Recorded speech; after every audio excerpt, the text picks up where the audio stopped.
तो फिर हमारा ये ऑपरेशन के बाद जो है, ऑपरेशन के बाद भी मम्मा को वहाँ पर हॉस्पिटल में ले जाना और वहाँ पर उनकी जो भी दवा या ट्रीटमेंट जो लाइट्स देना आदि करने का जो होता है वो चलता रहा।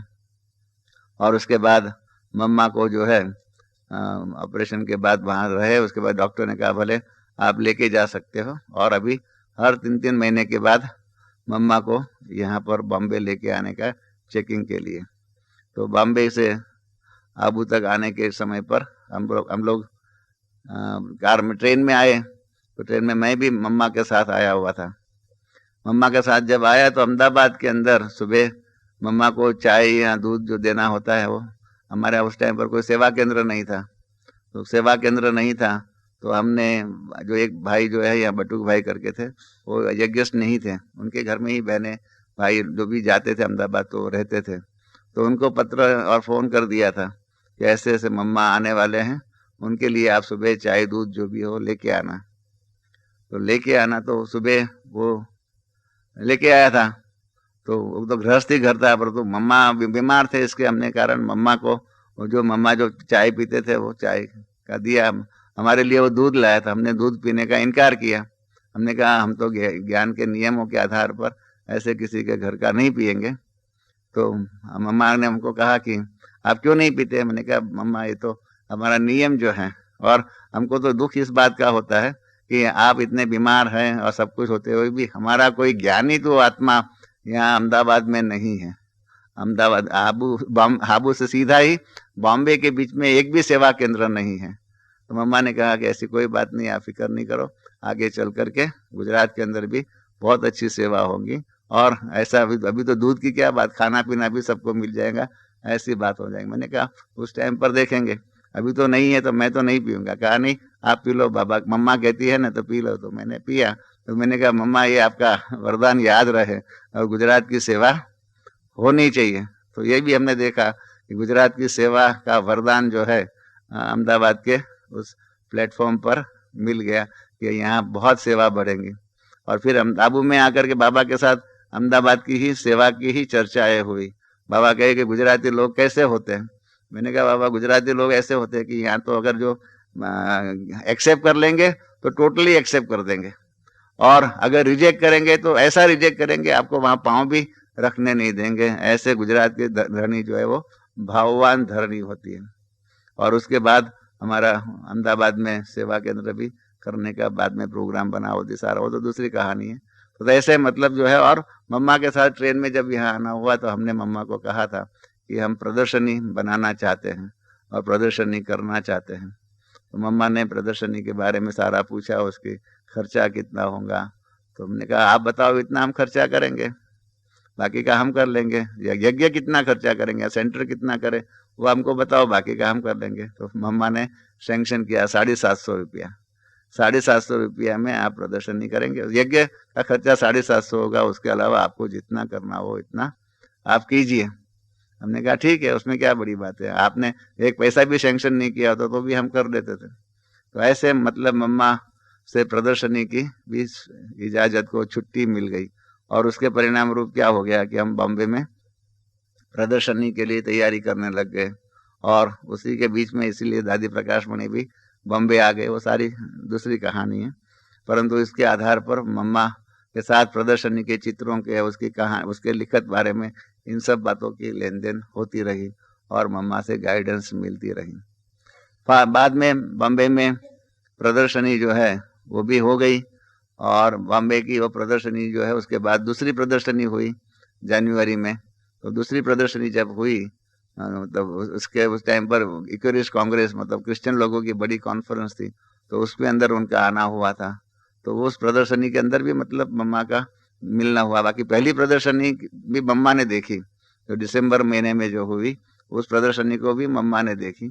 और उस प्रदर्शनी के अंदर क्या हुआ कि देखने के बाद, क्योंकि बाबा ने सभी महारथी भाई बहनों को बॉम्बे भेजा था, और उसके प्रदर्शनी के चौथे या पांचवें दिन मम्मा बॉम्बे में आए थे, और उन्होंने देख करके मम्मा ने बताया, सबको पूछा प्रदर्शनी की सेवा कैसी है, क्या है, वो सारा करके रिपोर्ट जो है वो सब ने बताया, अपना अपना विचारधारा बताई।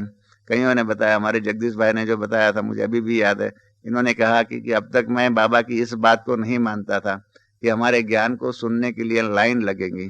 बाबा जो मुरली में कहते हैं कि माउंट आबू से आबू रोड तक की लाइन लगेगी, वो बात अभी तक मैं नहीं मानता था। भले बाबा में विश्वास था, तो बाबा की इस बात में विश्वास नहीं था, क्योंकि लोग सुनते नहीं था।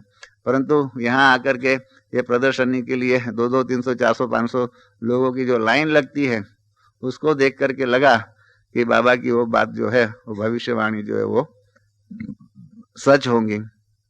गीता का भगवान के लिए भी चित्र थे अंदर, तो वो भी दिल्ली वालों ने कहा कि ये तो हम समझते हैं बॉम्बे के लोग जो है ना वो ठंडे लोग हैं, ठंडे दिमाग से सोचते हैं, इसलिए प्रदर्शनी यहाँ हमें ये चित्र रखे हुए हैं तो चल जाता है। गीता का भगवान प्रश्न नहीं है, शिव भगवान ने ऐसा अगर दिल्ली में किसी को कहे हो तो हमारे चित्रों को फाड़ के फेंक देगा। ऐसे ऐसे सब बातें सुनी और मम्मा ने बाबा को भी लिखा, बताया, और इस प्रकार से प्रदर्शनी की सेवा जो है उसके ऊपर अप्रूवल का स्टैम्प जो है मम्मा ने लगा दिया। उसके बाद जो है मम्मा का जाना हो गया साउथ में, बेंगलोर साइड में सब जगह पर गए, वहां से फिर वापस पुणे आए और मम्मा को 12 अप्रैल 65 को ऑपरेशन अपने डॉक्टर को दिखाने का था। 3 महीना होता था, तो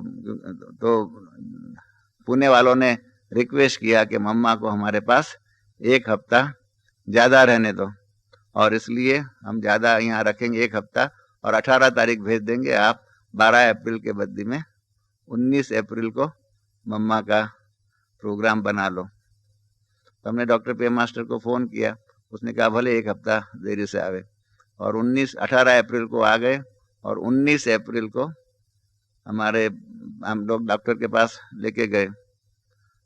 मैं उस दिन नहीं गया था, हमारी बड़ी बहन जो है ना वही गाड़ी चला करके मम्मा को लेके गए थे, तो मुझे मालूम नहीं था। और शाम को जब वापस आए तो हमने देखा हमारी बहन का मुख जो है वो पीला हो गया था। तो हमने मम्मा कहा भोजन के बाद कि आज क्या हो गया है, आपका मुख क्यों पीला हो गया है? कहा नहीं रमेश, कहने जैसी बात नहीं है। मैंने कहा नहीं कहने जैसी बात नहीं है, फिर भी क्या है वो तो बताओ। तो उसने बाहर गैलरी में जाकर के हमको बताया कि डॉक्टर ने कहा है कि मम्मा का जो कैंसर जो है वो अभी छाती से जो है भर करके लंग्स के प्रति, फेफड़े जो होते हैं उसके प्रति जा रहा है, और बहुत तेजी से जा रहा है, क्योंकि 3 महीने के अंदर ही ये सारी डेवलपमेंट हुई है, और जो है ना वो जेट स्पीड से जा रहा है, ऐसा मतलब वो डॉक्टर ने बताया है। तो इसलिए वो बहुत डेंजरस है, क्योंकि अगर इसी स्पीड से वो आगे बढ़ेगा तो 3-4 महीना ही ये पेशेंट की लाइफ है, क्योंकि इतना तेजी से बढ़ता नहीं है, परंतु इनका इतना जल्दी से बढ़ा हुआ है। तो मुझे भी शौक लगा, मैंने कहा ये बात कैसे हम माने, क्योंकि उस टाइम तो मानते थे कि मम्मा तो रहेंगी अंत तक, अपने शक्ति सेना के मुख्य सेनानी के रूप, सेनापति के रूप में कारोबार करेंगी, और हम कैसे माने। इसलिए तो दूसरे दिन जो है मैं शील दादी के घर पे गया, और शील दादी के घर पे जाकर के मैंने कहा कि आप संदेशी है, मुझे बाबा से अर्जेंट बात करनी है। तो कहा बाबा से क्या बात करेंगे, आप फोन में बात करो या बाबा को पत्र लिखो। मैंने कहा नहीं, हमको अव्यक्त बाप दादा से बात करनी है, अव्यक्त बाबा से, और इसलिए आप बाबा के पास जाओ। कहा बाबा नहीं आएंगे, बाबा कैसे मेरे तन में आएंगे? मैंने कहा आप जाओ, नहीं आएंगा तो नहीं आएंगा, और जरूर बाबा को मालूम है। तो कहा क्या काम है मुझे बताओ। मैंने कहा मैं वो काम नहीं बताऊंगा, आप उनको बुलाइए, आप जाइए और वो आ जाएंगे। तो कहा आप बहुत जिद करते हो। मैंने कहा नहीं जिद नहीं है, जरूरी है इसलिए कहता हूँ, बाकी मुझे क्या है। तो वो गई ध्यान में, तो ध्यान में गए तो बाबा उनके तन में आ गए, अव्यक्त बाबा, और आकर के बताया।